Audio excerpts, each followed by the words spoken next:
Gloire au Seigneur. Ah, je ne vous entends pas ce matin. J'ai dit gloire au Seigneur. Gloire au Seigneur. Il est bon. Et il est juste et fidèle. On va donc prendre place, nous asseoir de la présence du Seigneur.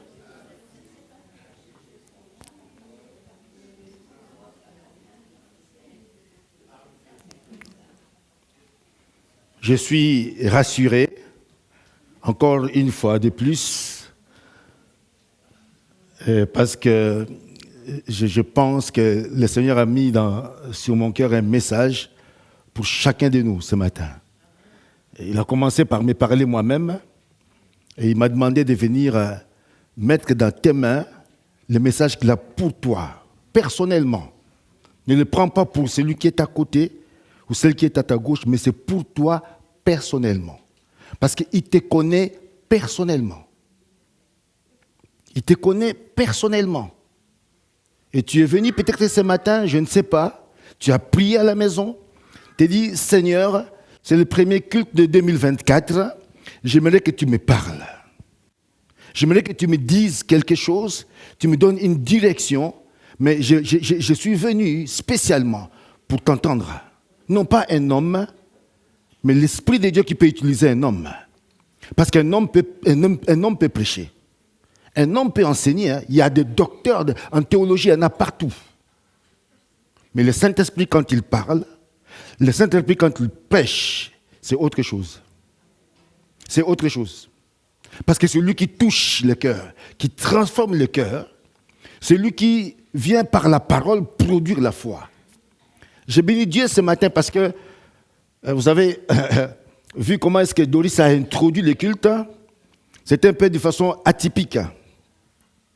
Où il est venu avec un témoignage, parlant de son ami, et qui pendant ces fêtes-là, n'a pas été vigilant, et que malheureusement, Saint-Esprit, aide-nous. Malheureusement, il est tombé et il a appelé Doris au secours, à l'aide. Et dans tout ce qu'il a dit, le verset qu'il a montré dans Jacques 1, 22, c'est tout simplement les titres qui manquent. Dans ce qu'il nous a apporté comme témoignage ce matin, les titres qui manquent, et c'est ce titre-là qui est venu aussi dans les chants que Priscilla et le groupe nous ont interprétés tout à l'heure là. À la fin de ce chant-là, où il est dit « Je tiendrai par la foi ». C'est ça. Hein? C'est ça. Hein? Ô Jésus, mon sauveur. Les dernières strophes. Et quand on est en train de dire, je vois tes œuvres et mon cœur crie de joie, je t'aimerai, je tiendrai par la foi. Rien ne pourrait égaler tes promesses pour moi. Et dans une prière ce matin, une sœur disait que Dieu est un Dieu de la promesse, il accomplira toujours ses promesses. Et là, quand j'ai vu ça, je tiendrai par la foi, je me suis dit, merci Seigneur. Parce que si ces frères-là étaient dans la foi, et qu'il pouvait s'appuyer sur la parole de Dieu, il ne serait pas tombé comme il est tombé. Et le titre de mon message ce matin, vous connaissez ces passages-là de la Bible, c'est « Le juste vivra par la foi ». Le juste vivra par la foi. C'est ce que le Seigneur te dit ce matin, c'est qu'il m'a demandé de te dire ce matin, t'apporter comme message, qu'en tant que juste, et j'espère que tu es juste, on reviendra là-dessus tout à l'heure là. Le Seigneur t'appelle à vivre par la foi. À vivre par la foi. À marcher par la foi, à témoigner par la foi, à ce que ta vie soit une vie qui manifeste la foi. La foi vient de ce qu'on entend, et ce qu'on entend vient de la parole de Dieu. Amen.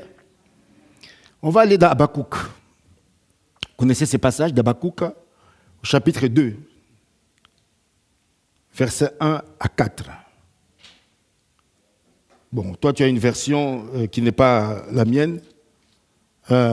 C'est une version qui ne me paraît pas adéquate.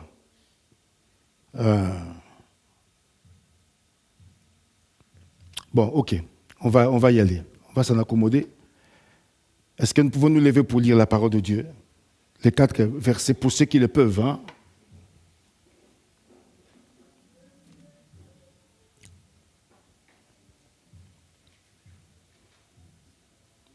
Alors, 1, 2, 3. Je veux être à mon poste et me tenir sur la tour. Je veux veiller pour voir ce que l'Éternel me dira et ce que je répliquerai à mes reproches. L'Éternel m'a répondu et a dit, mets la vision par écrit, grave-la sur des tables afin qu'on la lise couramment.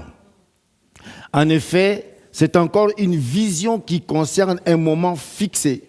Elle parle de la fin et ne mentira pas. Si elle tarde, attends-la, car elle s'accomplira et elle s'accomplira certainement.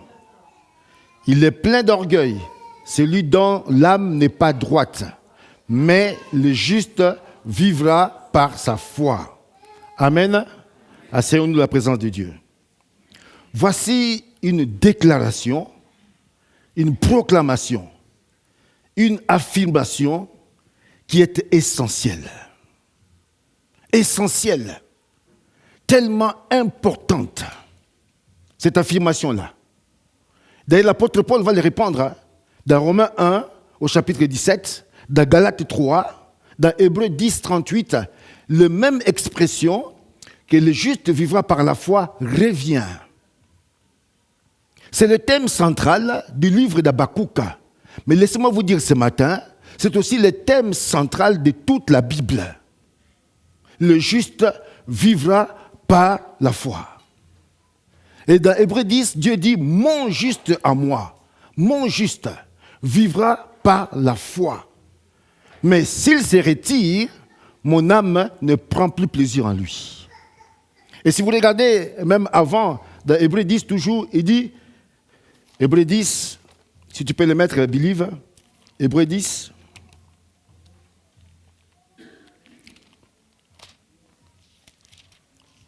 Hébreux 10, au verset 37, la Bible dit, encore un peu de temps, c'est lui qui doit venir, viendra, et il ne tardera pas.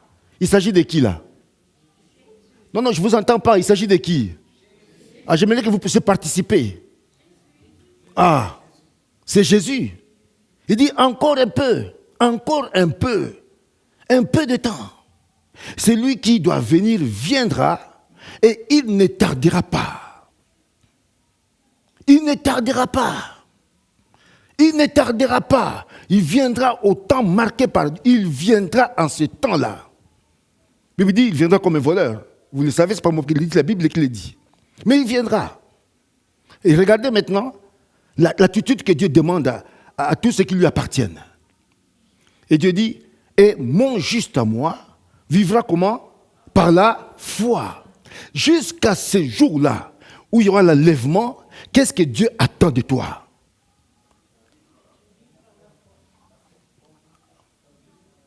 Non, fort, parlez, exprimez-vous. Amen. C'est important. C'est important. Il attend de toi, de moi, qu'on puisse vivre quoi par là? Par la foi. Et dans 2 Corinthiens 5, verset 7, la Bible dit quoi? Nous marchons par la foi et par la vue. Dieu nous appelle, pardon? Et non par la vue, voilà. Marchons par la foi et non par la vue. Je n'ai pas encore commencé mon message, mais je reviens sur le témoignage de Doris. Si ce frère-là avait marché par la foi, il ne serait pas tombé. Non. Du tout. Mais le problème aujourd'hui, avec les chrétiens que nous sommes, et c'est ça les dangers, c'est qu'il y a un moment donné où nous marchons par la foi, puis à un moment donné où nous marchons par là. Ah, parce que nous voyons. C'est ça le problème, c'est un danger. Hein? Mais Dieu nous appelle à marcher par la foi. En tant que chrétien, en tant que croyant, né de nouveau, rempli de l'Esprit de Dieu, il y a une seule manière de vivre, un style de vie qui est unique, que Dieu nous a donné à vivre, c'est la marche par la foi. Et lorsque nous marchons par la vue, qu'est-ce qui se passe? il y a une confusion qui vient. Il y a une confusion qui vient. C'est pourquoi ces frères-là étaient dans une confusion. Une confusion. Une confusion. Une confusion. Que Dieu nous aide à ce que nous puissions vivre cette vie par la foi, qui est la seule vie que Dieu nous a donnée et qui est la vie vraiment d'excellence. Nous revenons à Habakkuk. Qu'est-ce qui s'est passé à l'époque? Habakkuk, c'est un prophète vraiment authentique.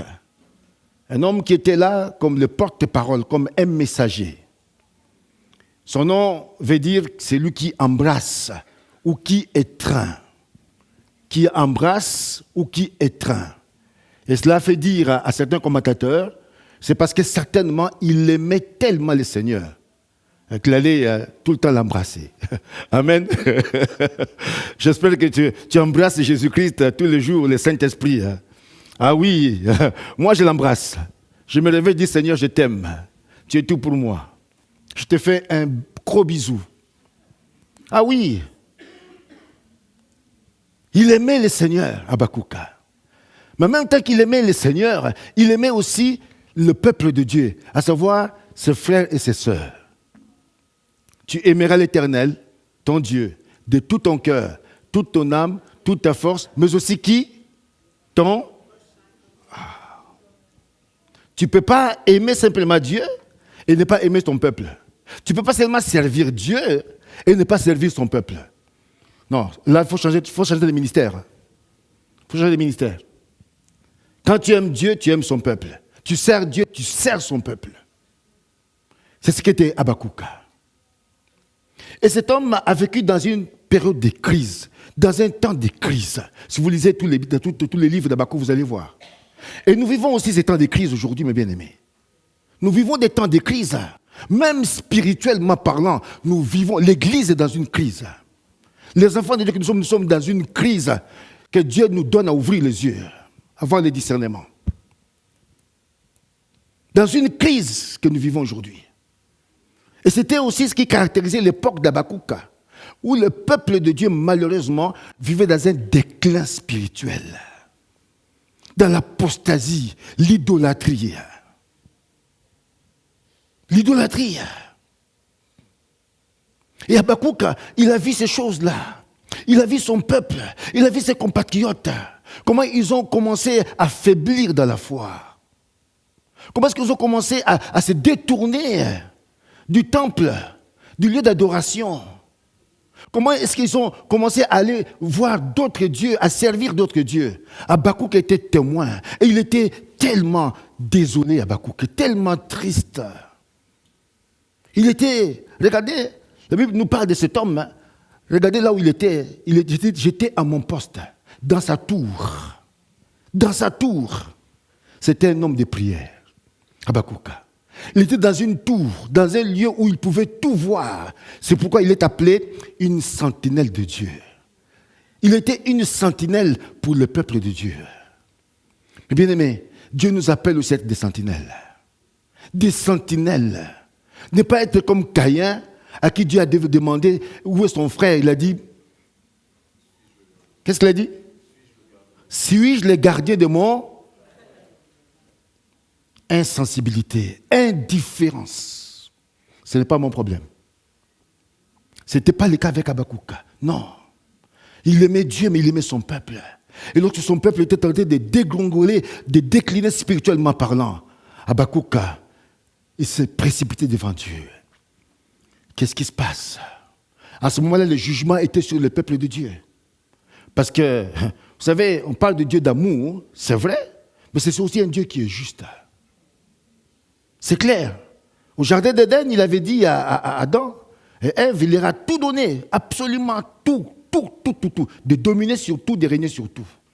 Mais il y avait un bémol qu'il avait mis sur l'arbre, la vie. Le jour où vous allez manger de cet arbre-là, vous allez mourir. C'est un père qui ne laisse pas aller, un père qui fixe les limites. Nous le faisons avec nos enfants, oui ou non? Et alors? Mais quand nous le faisons, nous pensons que c'est normal, Monique. Mais pourquoi quand Dieu le fait, quand Dieu fixe les limites, on n'est pas d'accord avec ça? Je me pose la question. Dieu qui est un père, c'est lui qui connaît toutes choses, un grand pédagogue. Dans son grand amour, il fixe les limites. Olivia, ça, non. Ça, oui. Je te donne tout ça et tout, mais ça, non. Il fixe les limites. Il fixe les limites. Quelle est cette maman, ce papa qui aime son fils, sa fille, qui va le pourrir? Fais n'importe quoi, fais ce que tu veux. Nous, on ne le fait pas. Et vous voulez que Dieu puisse tout permettre, qu'il soit un laxiste. On peut tout faire, tout se permettre. Il y a un problème. Dieu a mis une limite. Mais quand ils ont touché, effectivement, la mort est rentrée. Habakkuk, il savait que ce Dieu était un Dieu d'amour, qui aimait son peuple. Mais quand les choses n'allaient pas non plus, il est venu vers le peuple pour dénoncer cela. Il dénonçait le mal. Il dit, mais non, comment vous vivez là? Mais ce n'est pas ce que Dieu nous a dit. Ce ne sont pas sur les principes de Dieu que nous vivons. Il y a un problème. Réveillez-vous, révélez à Dieu. Obéissez, comme on l'a dit dans Jacques 1, 22, mais obéissez à la parole et tout ira très bien. Et cet homme, Habakkuk, qui était à son poste, il va poser des questions à Dieu parce que Dieu, dans son jugement, il a pris un peuple, les Chaldéens, qui était un peuple méchant, abominable, terrible. Mais Dieu va les utiliser pour qu'il puisse juger son peuple. Habakkuk dit, mais non, mais je ne suis pas d'accord, Seigneur. Si tu prenais un autre peuple, mais pas celui-là, aussi méchant, brutal et tout, criminel, et tu l'utilises pour juger ton peuple.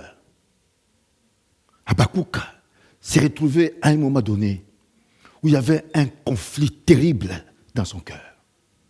Un conflit terrible. Et il sait, Habakkuk, que ce Dieu-là est juste. C'est un Dieu qui ne supporte pas tout ce qui est péché, tout ce qui est mal, tout ce qui est violence. Mais comment est-ce que ce Dieu-là peut permettre que c'est là?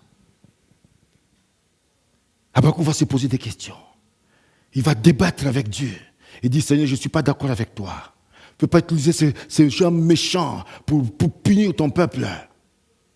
Et il était là devant Dieu.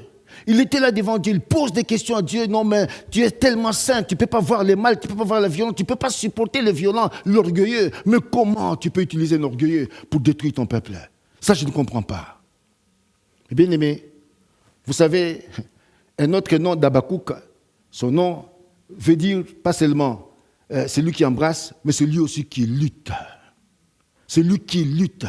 Et cela me fait penser à Genèse 32, 24, à cet homme Jacob, vous vous rappelez, hein, qui a lutté toute la nuit avec l'ange pour que quelque chose se passe dans sa vie. Et Habakkuk, c'était aussi un homme qui luttait dans la prière. Il ne luttait pas physiquement, mais dans la prière.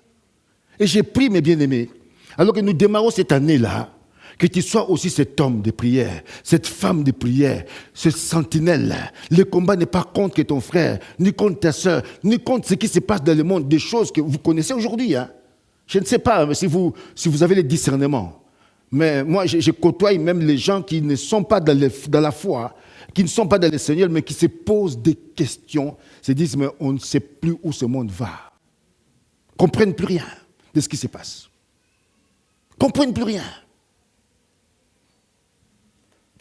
Habakkuk, il n'a pas voulu mener un combat charnel, mais il savait et qu'il savait, c'est dans un endroit où il pouvait courir vers son Dieu, pour pouvoir venir dans sa présence, lui poser des questions et recevoir des réponses. Et c'est pourquoi cet homme s'est enfermé. Il s'est enfermé dans sa chambre, cherchant Dieu, demandant à Dieu, mais Seigneur, comment est-ce que tu vas régler cette situation-là? Il y avait une tempête dans son cœur, une tempête terrible. Mais laisse-moi vous dire, frères et sœurs, vous encouragez aussi à prier. Parce que lorsque nous prions, sachons que le Dieu que nous prions est un Dieu qui entend, qui écoute et qui répond. Qui répond. C'est un Dieu qui répond. Il ne répond pas toujours de façon instantanée. Mais il répond d'une manière ou d'une autre. Et il vient voir Habakkuk. Il dit à Habakkuk, écris une prophétie. Écoute la réponse que je te donne par rapport à ta prière que tu as faite, prière qui a touché mon cœur. Je vais changer les choses. Je vais changer les choses totalement. Mais j'aimerais que tu puisses graver la vision que je te donne ou la réponse que je te donne par rapport à la situation que tu vis et qui te tourmente, qui t'agite dans ton cœur. Et c'est là où il va dire à Habakkuk, il dit, c'est une prophétie qui est déjà fixée. C'est une promesse, une parole qui est déjà fixée. Mais j'aimerais que tu puisses graver cela. J'aimerais que tu puisses écrire. J'aimerais que tu puisses marquer cela et que tu saches.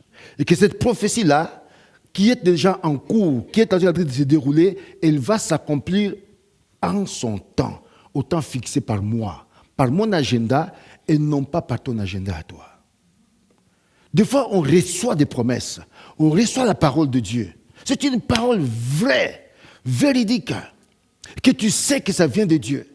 Tu as même la paix, l'assurance. Mais il y a une phase qui vient des fois dans nos vies, qui est celle d'attendre l'accomplissement de la parole, qui est des fois une phase qui est très difficile. Combien de chrétiens que j'ai vus, combien de chrétiennes j'ai vus, qui aujourd'hui même ne viennent plus à l'église, qui sont restés à la maison parce qu'ils ont reçu une parole de la part du Seigneur. Et que pour eux, c'est une parole qui tarde. Pour eux, c'est une parole qui, à un moment donné, crée même un doute. Au point de se dire, est-ce que c'est vraiment Dieu qui m'a parlé? Ou alors c'est vraiment un homme qui m'a parlé? Ou c'est le diable qui m'a parlé? Et rien que pour ça, parce que des mois se sont passés, des années sont passées, il reste à la maison et dit, moi je ne vais plus à l'église. Parce que la promesse que j'attends, eh bien, elle ne s'est pas accomplie. Ça aussi, c'est quelque chose qu'il nous faut travailler en tant qu'enfant de Dieu. Dieu est en dehors du temps. Nous avons notre temps, mais la Bible dit que pour Dieu, un jour est égal à 1000 ans. 1000 ans est égal à un jour. Allez-y comprendre quelque chose. Non, je vous l'ai dit, parce qu'avant-hier, j'ai reçu un téléphone d'une sœur. D'une sœur qui était ici au Beauvresse. Quand j'ai commencé ici, en 2019 ou 2020, je me souviens encore de cette sœur. Je ne sais pas si Dieu était là ce jour-là, peut-être qu'il était là. On était ici, on priait pour cette sœur. Il y a eu des paroles qui sont sorties pour cette sœur. Et quand tu entends des paroles, il faut avoir la foi. Parce qu'il y a des paroles, des fois tu dis, écoutez, mais est-ce que ce n'est pas de l'exagération? Est-ce que cela va s'accomplir? Est-ce que Dieu va faire tout ce que j'entends là? Est-ce que Dieu va le faire? Est-ce que Dieu va le faire? Avant-hier, cette sœur m'appelle et me dit, voilà, il y a ça, un projet et tout ça pour moi. Je suis appelé à une très haute responsabilité, tout ça et tout. Et puis, j'aimerais que tu pries pour moi et que tu me dises ce que tu en penses. J'ai dit, ok, laisse-moi. Tu as bien fait déjà de pouvoir courir vers Dieu pour demander, consulter Dieu pour savoir si vraiment, voilà, c'est dans son plan et si c'est dans son temps et que tu dois rentrer là-dedans. Parce que c'est une femme qui a beaucoup de responsabilités et qui a vraiment, voilà, un cabinet où il travaille de façon indépendante. Il a tout ce qu'il faut, tout. Je vous dis tout. Mais là, il faut qu'elle quitte ce qu'elle a pour qu'elle puisse partir ailleurs. Et on est en prière avec elle. Mais quand j'ai commencé à prier, le Saint-Esprit m'a ramené ici, quand on était avec elle. M'a ramené ici toutes les paroles qui sont sorties pour cette sœur. Et c'est là où je vois maintenant que c'est le temps de Dieu. Quelque chose va se passer maintenant, où Dieu va la propulser maintenant à un autre niveau. Et donc je me dis, mais c'est Dieu là. C'est nous, malheureusement, qui n'avons pas la patience d'attendre. Mais lui, quand il parle, quand il promet, quand il dit quelque chose, mais lui, il est sincère, il est vrai, il l'accomplit. Il ne se détourne pas, il est fidèle. Fidèle. C'est pourquoi j'aimerais nous encourager ensemble. En cette année, en cette nouvelle saison, mes bien-aimés, Dieu te parle, il me parle ce matin. Il veut que nous puissions vivre par la foi. Non pas par la vue, non pas par les 5 sens, parce que nous pouvons voir.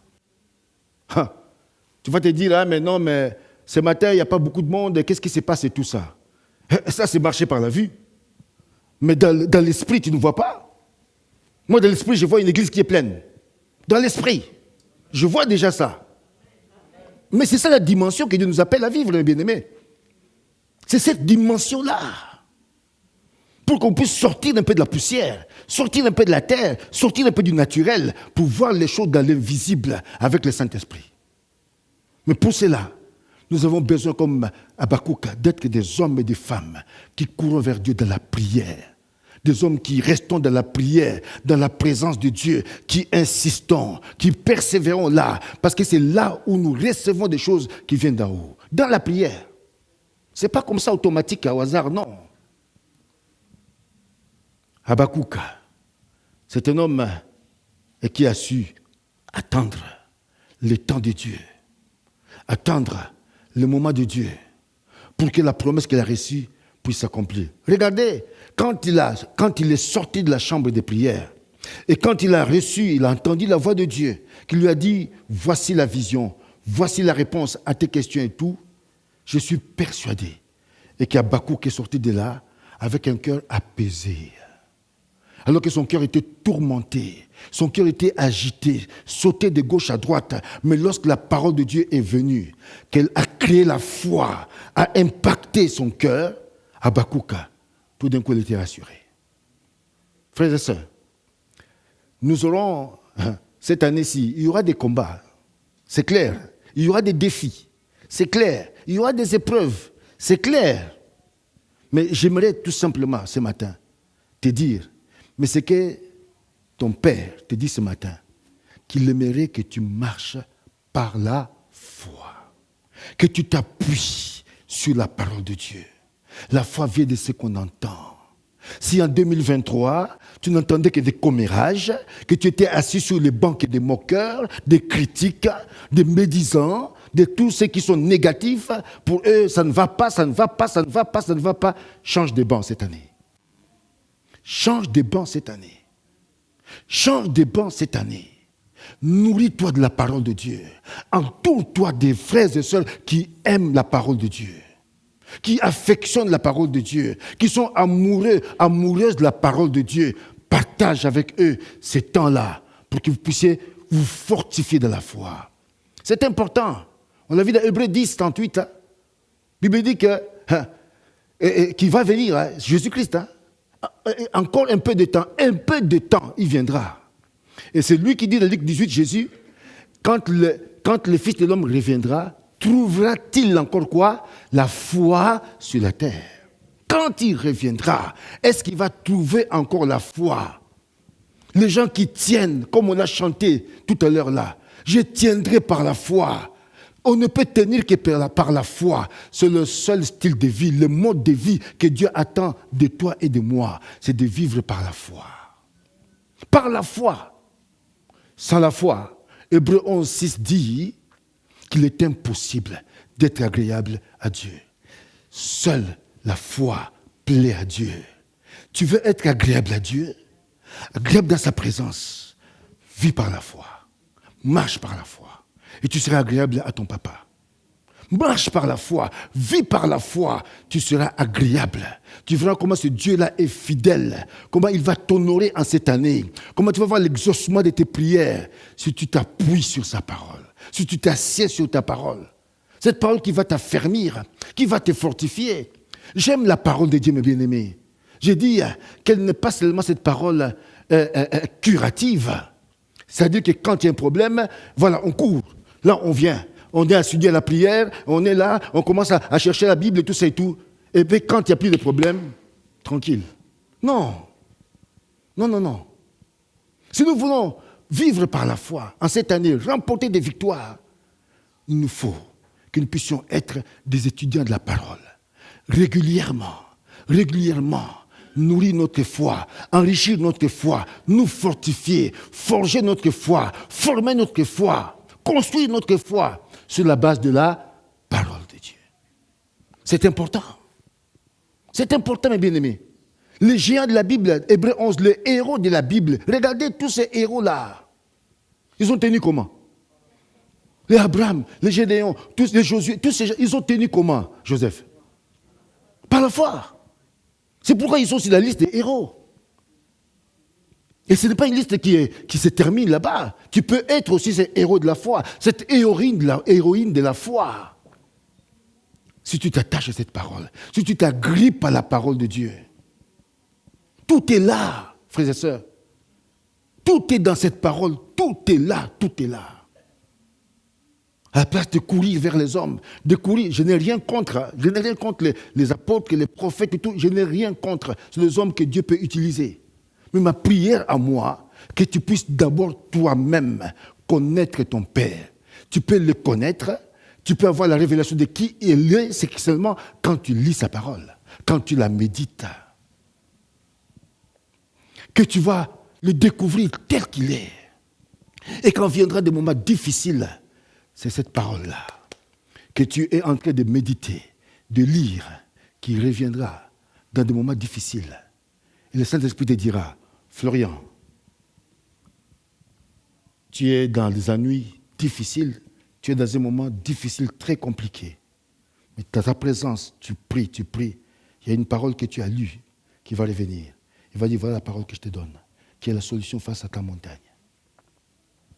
J'étais, à un moment donné dans ma vie, une situation qui était extrêmement compliquée, très compliquée, humainement parlant. Non, tu te dis non, il n'y a pas de solution. Il n'y a aucune solution. Et j'ai essayé de voir avec mon réseau, des amis et tout, des gens que je connaissais, qui avaient une certaine posture aussi, l'administration et tout. Ils ont essayé de faire de leur mieux. Mais au bout du compte, aucune solution. J'étais dépité. Et au bout d'un moment, aussi, quand la situation, je vois, quand le problème est évacué, au bout d'un moment, ça va. Hein. Ils ont encore là des amis. Hein. Mais quand ça commence à durer, il y a, petit à petit, il y a les gens qui commencent à se retirer. Alors moi aussi, j'ai mes problèmes. Hein. J'ai aussi mes salades à moi. J'ai aussi mes histoires à moi et tout.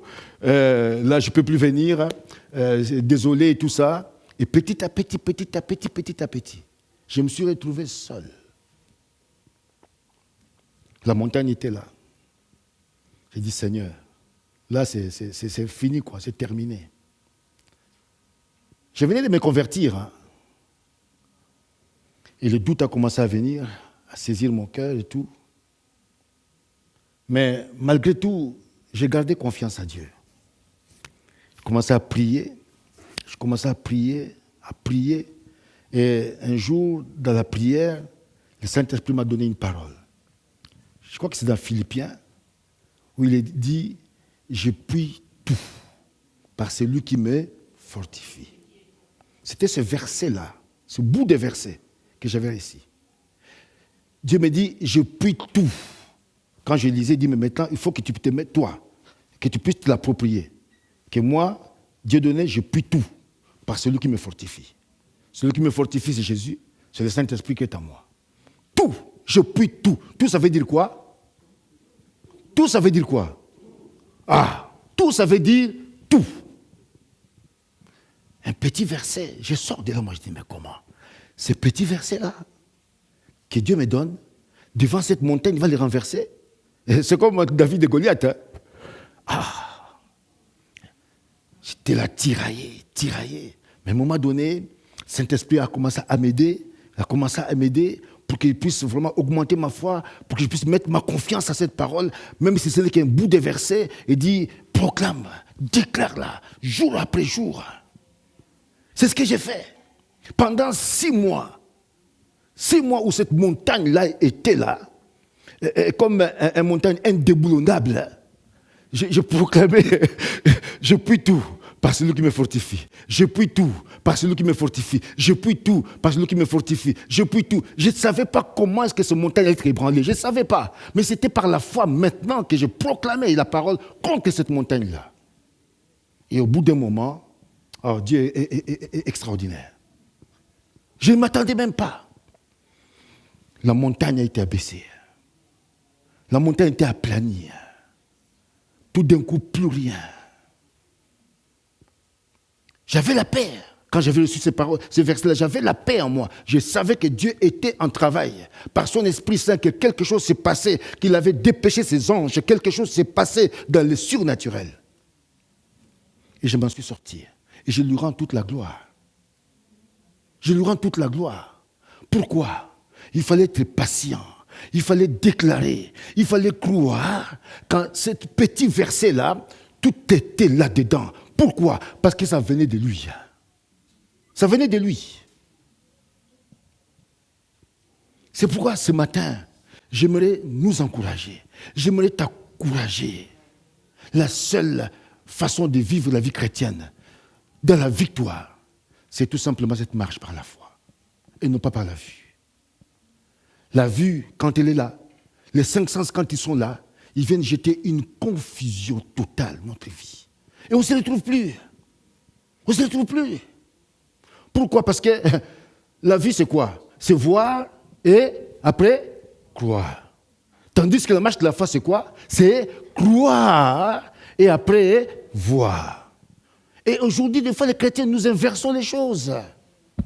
Nous voulons d'abord voir et après croire. Non. Ce n'est pas la vie que Dieu nous a donnée à vivre. Par la foi. La victoire s'obtient là déjà par la foi. Par la foi, nous avons une assurance. Par la foi, nous proclamons. Par la foi, nous croyons que ce Dieu-là, et qui est celui dont la Bible dit qu'il n'y a ni changement ni ombre de variation en lui, à qui Abraham a dit dans Genèse 15, 6, « Je te fais confiance. Je te fais confiance. » Fais confiance à Dieu. À cette année-ci, fais-lui confiance, ma soeur, mon frère. Fais-lui confiance. Fais-lui confiance. Et attends-toi à lui. Quel que soit ce qui n'a pas été en 2023, les échecs, la défaite et tout, même si tu es tombé, ce n'est pas grave. Dieu va te relever. Il te relève ce matin. Il te relève ce matin pour te dire, ce n'est pas fini. N'abandonne pas la parole. N'abandonne pas la parole que tu as reçue. N'abandonne pas la prophétie que tu as reçue, la vision que tu as reçue, n'abandonne pas. Va le reprendre. Parce que moi, je continue. Cette prophétie est en train de s'accomplir. Et va s'accomplir certainement. Habakkuk, c'est un homme que j'aime beaucoup. Parce qu'il était celui qui était un veilleur. Et celui qui était comme un gardien. Et celui qui était là pour avertir le peuple clairement. Pour dire au peuple clairement ce que Dieu disait. Et ce matin, j'aimerais simplement t'encourager. T'encourager à ce que tu puisses aller de l'avant. À ce que tu puisses marcher par la foi. À ce que tu puisses aimer la parole de Dieu. À ce que tu puisses la méditer cette année. Médite la parole de Dieu. Une discipline. Mais essaye de pouvoir, pourquoi pas même changer, transformer ton agenda. On commence l'année, hein. Comme disait Doris, il y a des vœux qu'on fait, des résolutions qu'on prend et tout. S'il y a une résolution que tu dois prendre ce matin, c'est le conseil que je te donne, moi, ce matin. Essaie de faire en sorte que tu t'organises cette année pour que la parole de Dieu soit une priorité. Que la parole de Dieu soit au centre de ta vie. Que tu te nourrisses de cette parole. Que tu puisses grandir par cette parole. Qu'avec cette parole, que tu puisses faire des exploits. Que tu puisses être un témoin rempli de la lumière de Dieu que cette parole-là. C'est ma prière pour l'Assemblée de Beauvresse. Et c'est pourquoi, ce matin, alors que je m'en vais conclure, j'aimerais tout simplement te dire et que ce que Dieu m'a demandé de te dire ce matin, c'est cette thématique-là, le juste vivra par la foi. Le juste, dans Romains 5, je ne vais pas les lire aujourd'hui, c'est celui qui est justifié, qui a été justifié. Nous avons été justifiés par le sang de l'agneau, justifiés par l'œuvre que Christ a accomplie à la croix. Et c'est important. Il faut que tu puisses avoir cette assurance-là que moi, je suis juste devant Dieu. Et c'est important. Vous savez, dans Genèse 3, quand le diable, le serpent est venu tromper, séduire Ève, la Bible dit que quand leurs yeux vont s'ouvrir, quand ils vont pécher, qu'est-ce qui va se passer? Ils vont se retrouver nus. Nus, ça veut dire sans identité. Mais Dieu, dans son amour, dans sa grâce, Il est venu nous habiller, alléluia, nous habiller en Christ Jésus. C'est pourquoi quand on vient en Christ, quand on le reçoit comme Seigneur et Sauveur personnel, on est juste. Dieu nous voit juste. Dieu nous voit juste. Dieu te voit juste. Il t'appelle mon juste. Romains 8, 1 dit, il n'y a plus de condamnation à ce moment-là pour tous ceux qui sont en Christ. Plus de condamnation à toi. Mais il faut faire les choses correctement. Il faut avoir cette assurance-là que je suis sauvé. Je suis né de nouveau. Je suis un enfant, fils de Dieu, fille de Dieu. Il faut avoir cette assurance-là. Une assurance totale. Où tu peux te dire toi-même que moi je suis juste. Et que tu puisses repousser toutes les accusations du diable. Vous savez comment il est avec son ministère. Hein? Il vient t'accuser pour te dire que non, regarde ce que tu as fait, regarde ce que tu as fait hier, regarde ce que tu as fait là-bas. Il viendra toujours par les ministères d'accusation pour t'affaiblir. Mais il ne faut pas laisser passer là. Il ne faut pas laisser passer ça. Tu as été justifié. C'est clair. Dieu te voit maintenant juste devant lui. Il te reconnaît comme étant juste devant lui. Comme quelqu'un qui est vierge. Et tu marches avec lui, en nouveauté de vie. Que Dieu nous aide en cette année. Le juste vivra par la foi. C'est un thème important, majeur, central, qu'on retrouve même dans le Nouveau Testament. Et ce Dieu-là, ce qu'il veut ce matin, c'est que nous puissions vraiment commencer cette année-là avec un cœur qui soit léger, un cœur qui soit libre, un esprit qui soit libre, et que nous puissions vraiment par la foi, être tout près de lui, marcher avec lui et avec lui faire des exploits.